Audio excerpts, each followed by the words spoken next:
So today I want to have an open discussion about whether or not I've experienced racism while I was here.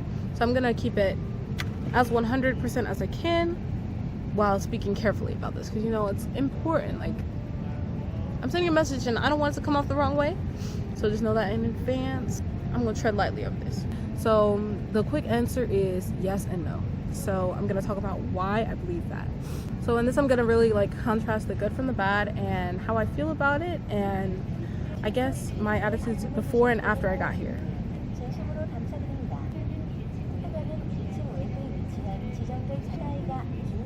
You're going through all the languages. That's what's interesting about being in Seoul. So far we got Korean, English, Japanese, and there's going to be a Chinese one after this.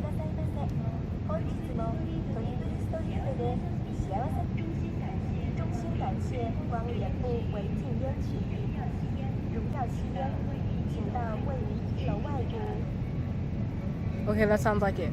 So first of all, before I got here, before I got to Korea, my attitude, I was very scared. I was very scared because I looked up all of the videos I could find, African Americans who've been there, and I heard all the horror stories because I'm like, I'd rather know and have it not happen than have it happen and not know. So in doing that, I freaked myself out. I was like, I'm gonna get spit on when I'm here. People are gonna look at me crazy, and people aren't gonna like me, or they're not gonna take me seriously and things like that. Also, given that I've gone to China before, I wasn't completely oblivious. I knew how some people would, you know, react to me being there, but I still was like very nervous about being here, living here long term. I was like, China for 2 weeks is a lot different than Korea for 6, so I was very scared about how that increase in time span would affect my experience here. So having that said, I was like very, very nervous about coming here. So upon coming here, immediately living here, oh my goodness, immediately upon leaving the airport, you know, just going around, yes, people looked at me, but it was interesting because immediately I noticed people looked at me less than they did in China and less than I expected. Okay, what I'm not here to say is that I'm comparing everything with China and that's the basis for my opinion, but you know, just the context of that, I was thinking, oh wow, like this might work out because I was getting less initial attention than I perceived that I would, and that was a relief for me knowing that I had to be here for so long.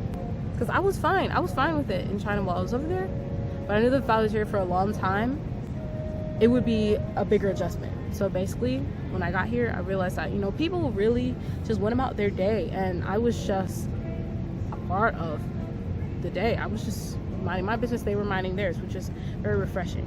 Now, what I will tell you guys is what I have experienced so far. So we're gonna get into some of the instances of uncomfortableness that have come as a result of my race. Not necessarily racism. I will get into my opinion on that afterwards. So first, on some buses, the first time this really happened to me, it was about 3 days after I had been in Korea, and I was getting on a tour bus. The tour bus in the first part of my nsli number 5 video. So I was going to Paradise City. I was getting on the top of the tour bus, and a lady was behind me, and I forgot if she had a kid with her or not, but I sat in front of her because all our families of the people going were gonna sit there, like just sit in the seats, you know. And then I can like feel a bad energy behind me, but I'm not looking back there, I'm minding my business. Then she like angrily gets up and she like moves to the back, and I can see her talking to the people in the back, like, and I was like, okay, like, but actually it was strange because there was a little bit of like strange relief, like, oh, okay, so I wasn't completely wrong, like, yes, something will happen. Very strange how that happens. But that was the first instance. In the subway station, I was on my way to school one day, and this boy was sitting in his mom's lap, and he was playing, he was having fun, oh, he was doing his thing, and then he looks over and then he starts getting like so like quiet and stuff, and I'm like, oh, it's just a kid, whatever. Like, if you've never seen anyone like me, like, I'm not shook.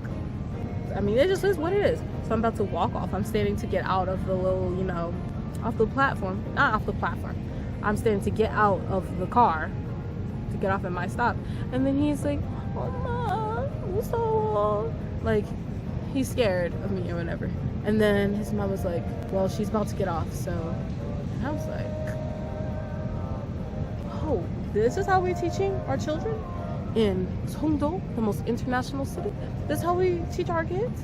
Because other moms, if that happened, they were like, oh, well, people look different. I saw that happen. I was like, ma'am, you could try again. But of course, I went about my business. But, you know, I remembered that. And one of these days, I was going to Myeongdong to go shop with my friends.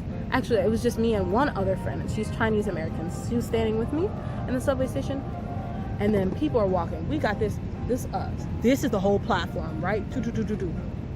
Some ajushis, ajumas, they're walking. They come over. They walk like 2 inches, do a side cut eye, and then continue on their way.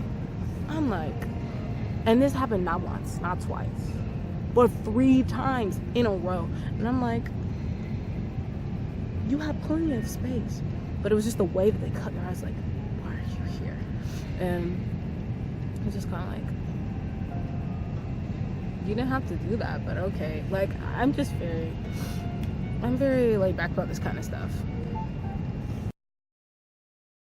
And then other times, you know, me waiting at the bus stop, waiting at some other place, and it's like some people are mean mugging, or I don't know if they're mean mugging or it's just they are resting face, just kind of like, but they're really just not looking very happy looking at me. But some of these Achumas and Ajushis, they're really just waiting for opportunities to talk to me. They actually came up to me and they would talk to me, and this gets into the next one. So it's a problematic one. So often, to these Achumas, mostly Achumas that wait to talk to me, they'll come up to me and almost always they start to like, 학생,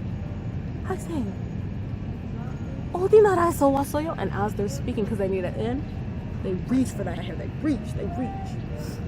And it's like, or they're having a conversation and they just kind of touch the bottom and they just keep moving up. And yes, it happens. Yes, it happens. If I had to count, I would say a good 9 to 10 times it's happened here. But that's in a month. So relatively, I feel like it's not that much. But this gets into my point that I want to make about what I feel about what is racism and what is not. So a lot of the people back home, especially when I talk to other African Americans, they're like, if they touch your hair, that's a no. That's a sign that you are, you know, like an animal or something lower than them, or just like some kind of zoo animal, some kind of exhibit to be touched. And I 100% understand where that's coming from. What I feel like is, because we're in a different cultural context, you have to see from the cultural context and from the perspective of the people who are doing said action. At home, we can say that from a place because they're coming from the place of, you know, someone whose ancestors were owners of a certain people. Touching that person's hair shows it's a different kind of interaction. Asia, most of the times where these things come from is a place of curiosity and a place of just overall ignorance of a person's culture, person's appearance, things like that. And I don't mean ignorance in a bad way. Sometimes they just don't know about it. And then where some of these things can make people uncomfortable is an ignorance of the people's attitude towards that. If they don't know that black people don't like their hair being touched, then they have no reason to avoid that if the curiosity strikes them. That being said, I feel like it is great if someone wants to teach that, you know, they don't really like when you do that, then that's a step in the right direction. But what I don't feel like is a good idea is saying that's automatically racism, because that's not being fair to them. In their cultural context, that was not where it's really coming from, in my opinion. Also, the attitude in which someone does something really matters to me. All these people who touch my hair, almost all of them, it's like, oh my goodness, you're so beautiful, where are you from? Wow, that is so amazing, how do you do that? It's really from a place of, I want to know more about you, about your culture. And it was not like some kind of just petting zoo type situation for me. In some situations I feel like, I'm not feeling this. But never did I feel like they're belittling me. I personally don't hate that. I like being a source of education for someone. If I can help someone learn about something they didn't know about, especially if it can improve the situation and the experience of other African Americans or minorities coming to a place, I will definitely be a person to do that. So actually, I love every experience I have, every opportunity I have. When someone touches my hair, I just switch that attitude. If I'm not feeling it that day, I switch that attitude, because I'm like, well, I might not be feeling it today, but what if I injure this person's image of African Americans? Every time they see an African American, they will remember that one who's had a bad mood and snapped on them for touching your hair. I feel like if someone's gonna do that, it's not gonna be Olivia Nicole Blackmon. So that's my opinion on that. I feel like if someone does something that you find culturally ignorant, take a moment to scan the atmosphere, scan the attitude, and scan the intent of the person, and try not to jump to conclusions. You can tell when someone is doing it from a place of superiority and when they're just genuinely interested in you. I personally feel like as a cultural ambassador over here, it is my job, kind of. It is my job to educate. I'm learning about their culture, they're learning about mine. It's a two-way street, you know?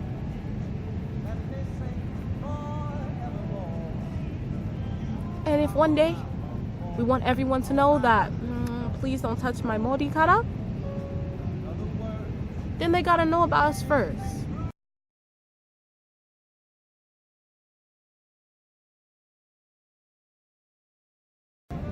Building mutual respect is what will bring things like this about. So in terms of touching my hair, was I offended? No, not at all, really.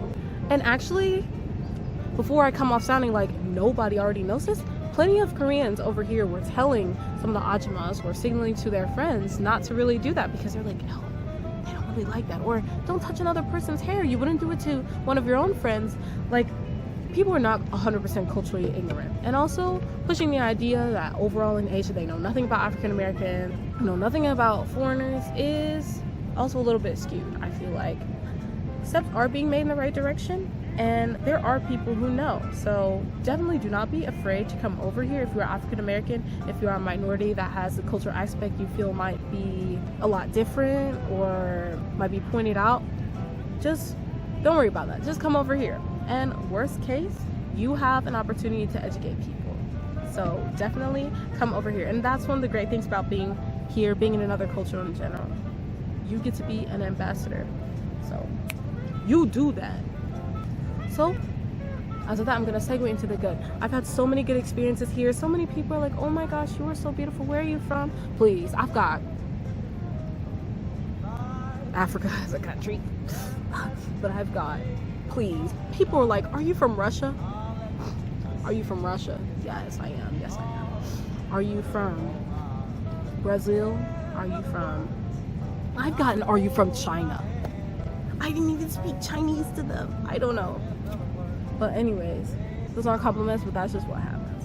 People are so excited that I'm learning Korean, and they just respect people who learn Korean so much here. And I've got so many compliments on that, so much free practice. And it's just been overall such a great experience. I've had so many good friendships here, and this is 100% an experience I will never ever forget. So if you want to have it, definitely sign up for a program like nsli-y, get out there and travel. Just do it however you can, because it's 100% what I love to do, and I'm not gonna stop. No matter what racist, what ignorant things may come my way, I'm always gonna do it. Also, in addition to that, I've gotten questions on American culture that actually made me realize things about my own culture that I didn't really know. And as a foreigner, I've gotten some passes when I should have got, I should have got tore up.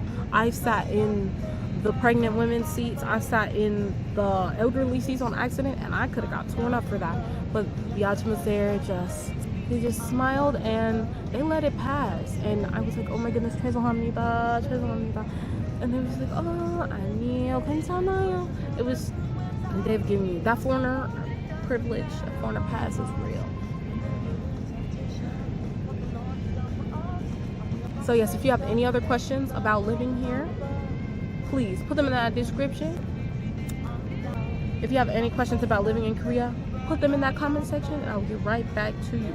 So, 다음 시간에 만나요. Peace out.